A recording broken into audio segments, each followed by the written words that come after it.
Spurs player. Tim Duncan. I don't think I could either, though. There was one guy. Manu Ginobili. Does he still play for them? Nope. All right, then. Spurs starting 5. Josh Primo, Devin Vassell, Jacob Poltel, Keldon Johnson. Doug McDermott. Yeah.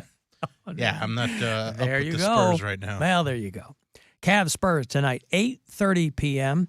here on WMMS and on the iHeartRadio app.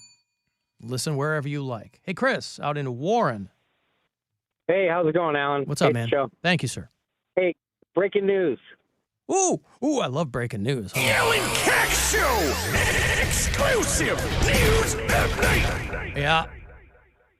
So on Saturday, Grandma went to join Grandpa from Grandpa's Cheese Barn. They died within days of each other. Really? Wow. Oh, my goodness. We mentioned, that Grandpa from the namesake of Grandpa's Cheese Barn, he was 93. I assume that he probably didn't have much to do with the day-to-day operations anymore. But how do you know this? Do you know the family, or did you read it, or what? No, I read it. Wow. Fox 8 had released it on Saturday morning. My wife started going, these people died, within days of each other, 73 years of marriage or whatever. And I'm like, oh, yeah, just so you know, Grandpa died. And she's like, yeah, this is who it is. I'm like, oh, okay. So. Wow. Well, like, and you know what, though? People love these kinds of stories in a not morbid way, because they always go, they just couldn't stand to not be with each other, and they couldn't, I mean, they're in their 90s. I mean, something's going to happen. Right. Yeah. All right. All right, thank you, Chris. Thank you, All pal. right, I appreciate it. Drove past Grandpa's Cheese Barn on Friday, because I was doing a show in Columbus. It was closed by the time I got there, but we poured out some cheese curds for him. Oh, you did? Yeah. Some melted nacho cheese for Grandpa and Vera Baum, the grandma, to Grandpa's Cheese Barn, died on Saturday, just 2 days after her husband. So, breaking news on this show, but apparently Double funeral. A lot of people, they had just celebrated 73 years of marriage on December the 4th. 73 years of marriage. That's wild. Marriage. Good wow. for them. I mean, yeah, I guess. I mean, it's they had long lives. It sounds like they had a pretty successful business. right. What age They're did beloved. they get married? Well, they're in their 90s, so late teens, There's early no way 20s. to know. There is no way to know. I mean, you got people in their 90s, who've been married for 80 years. And you're like, ew, because they got married really. I guess I never thought of that. Yeah. It was a very different time. If you were 15 and didn't have 3 kids, you were an old maid My back parents signed their parental rights away. There wasn't even a thing, parental rights. Honey, we need a new goat for the farm. You're marrying this kid. My parents just hit 46 years married. That's Congratulations. amazing. Yeah. My parents It had is considering how hard both of them are to be around. but they fit each other like a glove.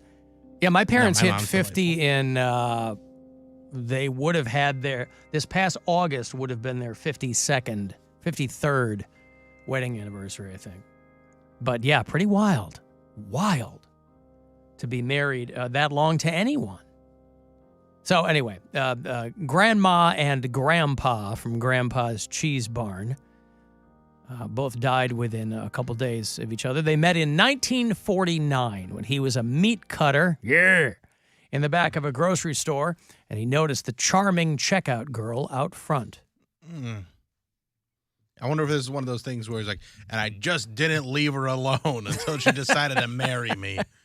Those old problematic romances that, like, it sounds cute for back in the day, but then you go, it actually just sounds like there was harassment. Well, they might sound weird in modern terms, but you have to take everything in the time in which it happened. And in 1949, it was perfectly normal for a guy to harass a woman into marriage. I'm not saying that's what happened here. But I wouldn't say harass into marriage. Wait for her to settle. There you go. I looked around, and I mean, he was a good-looking guy. He was the best meat cutter in the whole grocery store. In the whole county. People used to come far and wide to watch him cut meat. And he told me about his big cheese dreams to own a barn full of cheese. And I thought, I'll hitch my wagon to his star. Yeah. And when the cheese dreams come true, I've got gummy bear dreams of my own. And maybe we can expand the barns. And luckily, we lived such a life that he became a grandpa at 32 years old, so he could open Grandpa's cheese barn, because Dad's cheese barn just doesn't have the same ring. No, it does not to have it. the same ring to it. Pawpaw's- Pawpaw's cheese barn. That sounds okay. I was talking about people becoming young grandparents over the weekend to somebody, and I mentioned that my youngest brother, became a grandfather at 39. And, I wonder, I tell my older kids, I don't want to be a grandfather anytime soon, right? My daughter's a freshman in college. My son is just turned 22 a few days ago. I'm like, there's no rush to make me a grandfather. Just keep that in mind. No Nora's rush like, I babysit. at all. Oh, she loves it. While we're on the subject, and I hesitate to bring this up, but I will bring it up because I'm very candid with this audience, and I'll tell you about this, even though it's deeply embarrassing. And I'm starting to think that maybe I'm not a great dad. I've always prided myself. There are many thing I'm not good at, right? I wasn't taught empathy as a child growing up, so I'm not very good at that. I think I'm a okay husband. Took me a long time to figure that out, but I think I'm there. But I've always prided myself on being a pretty good dad, right? I'm kind of 50% a garbage person in general, but I think I'm a pretty good dad. So my older daughter, who is at the College of Music at Michigan State University, she has her big holiday performance on Saturday night. And so Gwen and Nora and I are going to go. And we're going to go a little bit early so that we can have lunch with my daughter and my son, since they both go to school there. I said, hey. This is last Saturday. This was this Saturday. Yep, day before yesterday. Okay. Said, hey, let's meet for lunch a little bit beforehand. They're like, yeah, cool. So we leave here around 9 in the morning. And even though we're going to be overnight, we're going to stay at my in-laws about 45 minutes away from campus so that the little one can see the grandparents. And so, we're packing things and throwing, and I guess in the mix, I'm trying to be a helpful guy. And so I say to Gwen, well, I'll pack Nora. Normally she would do that because she knows way better than I what needs to be done. But I go, I'll do it. I know what needs to be done. And I did okay. So we get all the way to the place we're going to have lunch in East Lansing, and we're getting out of the car, and Gwen goes, where's her coat? Let's put her coat on. It's very cold. Oh, no. I forgot my daughter's coat. So now, mind you, if you've heard the story from years ago when she was a mere toddler, when it was just Nora and I going to see my family in Chicago, and out of the blue, she says, I have to pee, and I have to pee right now.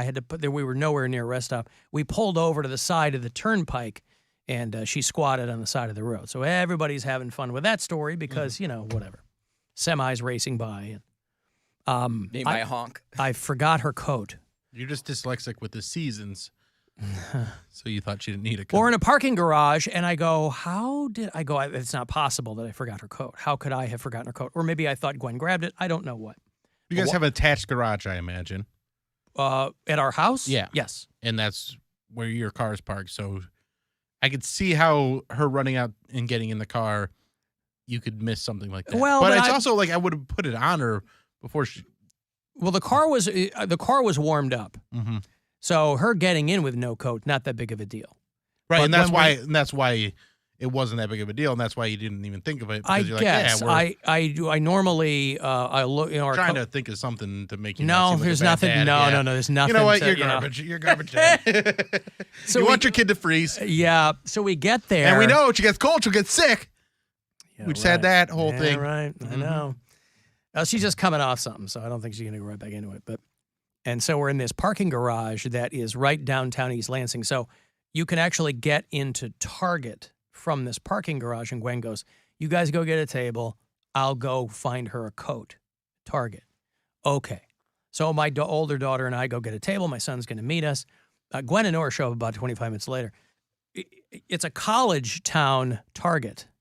So there's not even a child's department. What? What? Like no college students about to have kids. It's not at Michigan State University. This ain't University of Tennessee JUCO.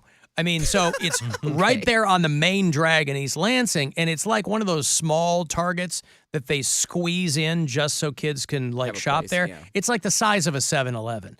So I'm sure kids' clothing is not the only, thing missing there. Yeah. Well, anyway, so Probably she comes back. It's probably a pretty sparse clothing section for everyone. I've gone there. I've gone shopping when we moved my older daughter in to just get some odds and ends, and it's literally like things college kids will need, right? So they don't even have a kids department. So Nora shows up. They got her like an adult woman's extra small, like hot pink sweatshirt. This poor kid's walking around in this, and she doesn't care. She's like, "This is great." Yeah. I'm like, "Oh God!" But it was a bright neon reminder of how I failed again as a parental figure. And it's a small detail, I guess, but not real small detail because, it's a 32-degree Michigan winter. Well, so I just forgot this is to. where my messiness would have come in handy, because even if we forgot a coat or a jacket when my kids were little, there was always another one in the back of the car or the trunk, because they just always leave them in there. Yeah. And I wouldn't come get them out. So there is chances that it would just be like, oh, okay, we got this one from a year ago. It might be a little small, but hey, it's in there. Yeah. Well, the only solace I took this time is that at least it wasn't by the side of the road. This wasn't a roadside situation. It was, we got there, but I certainly felt like I had egg on my face. How was your daughter's musical? It was great. It's just a concert, right? It was all in German. Yeah. Yeah. All in German. All in German. Whoa. Was it for Kanye? It was Bach oratorios is what they were doing, and so they performed. There were 4 different choral groups. Hers was one. They had another one that was made of alumni, so there were a lot of like old guys and older women that were singing. My daughter's a soprano, so she's on the high end there. It was a full orchestra. Yeah, no, it was great. I mean, it was, those kinds of Christmas programs are great. When she was in high school and singing, it was all Christmas music, right? But this kind of stuff, it's okay. But I mean, this was like, it was all in German. And so it's not like you Such a beautiful language, too. Well, it just rolls off the tongue. But I mean, when you're singing Bach on the oratorios, that's what it is. But so it's not like I understand what they're singing, but it sounded fantastic. So does your son and daughter like going to the same college, or are they not even like a non-factor with each other? Like they barely run into each other? It's a big school. I know that, but I'm saying, do they make school. a conscious effort to like hang out every so often, or no? I don't know about that. I mean, they got their own things going. I think they give each other some space. I mean, my daughter will be home for break. My son has an apartment, so he'll stay in Lansing. But no, I mean, I think they see each other occasionally. I remember when I was in college and my roommates, I was suite mates with a twin, and I was like, "Oh, why ain't you room with your twin?" He was like, "'Cause we lived together our whole lives." Yeah, he's like, "I'm over it now." And he was like, he was one floor up, and it was essentially like they were rooming without rooming with each other because they were down there all the time. It took me, and they now looking at them, I can't believe that I confused them because they're identical twins, but they don't look like they have like distinct features, right? How you can tell them apart. But for whatever reason, the first, I want to say like 4 or 5 months of school, I could not tell them apart, and now I'm like, ugh. I know exactly who's who. And what do you mean, ugh? What's the ugh? I'm just saying, I know who's who now. Wow. But for whatever reason, like twins, when they go to the same school, I'm like, you guys might as well just room together and save some money. Like, because I would rather room with someone I know I can live with than someone I might not like. Yeah, but that's a decision you make when you are new to school and you're thinking, I want some distance from this person, and then you realize, oh, wait, my roommate could be Poundcake. I was a great roommate. I was a great roommate. In what sense? I mind my business. I clean up after myself. Like whatever dishes I may not do the dishes, but I do my dishes. Okay. I clean up after my space. If I made the mess, I will clean that up. I'm not going to clean up after everyone else. And I'm on my business. Whenever you need me, See, I need someone that's going to clean up after me. That's what makes a good roommate for me. If you need to vent, you can talk to me, non-judgment, because I think people look at me like he's done some things. Nothing I say is going to shock him, so people are comfortable with talking to me. And I always have condoms which is great. Yeah, my freshman year roommate, we were both neat freaks, and he went home every weekend. So it was fantastic for me. It was awesome. My first roommate, he was a band nerd, and he would have sex with his girlfriend really, really loud. But other than that, like he was fine. But we were roommates. We weren't really like friends, but we coexisted. My second year, I had like apartments, and I had 3 other roommates. I was cool with one. Actually, no, I hated all of them, but I thought I was cool with one, but he turned out to be a real manipulator, and they would steal my food. So then I swapped, because after you sign like a housing agreement, they have to find you somewhere to live. And I was like, I'm not comfortable with living with these people. So I moved. And then I found like the roommate that I would live with after college. Well, my daughter moved. She's rooming with one of her best friends since kindergarten, and her friend is leaving school. Because she doesn't know what she wants to be, and I guess she's pretty disillusioned with the whole situation. So my daughter's kind of bummed about that. I'm like, well, I'm sure you've made friends since you got here, so one of them will just room with you, you know? But that first semester, freshman year, it's a lot of kids are like, nope, I'm going to go home to community college and see if I can figure out what I want to do with my life. So you're fortunate if you go in knowing what you want to do, and a lot of people don't. And why spend the money, quite frankly, if you don't know what you're going to do. I got to take a break. If you want to text for anything, 35192, AlanCoxShow.com. You can watch live there and listen wherever on the iHeartRadio app. The Alan Cox Show. On 100.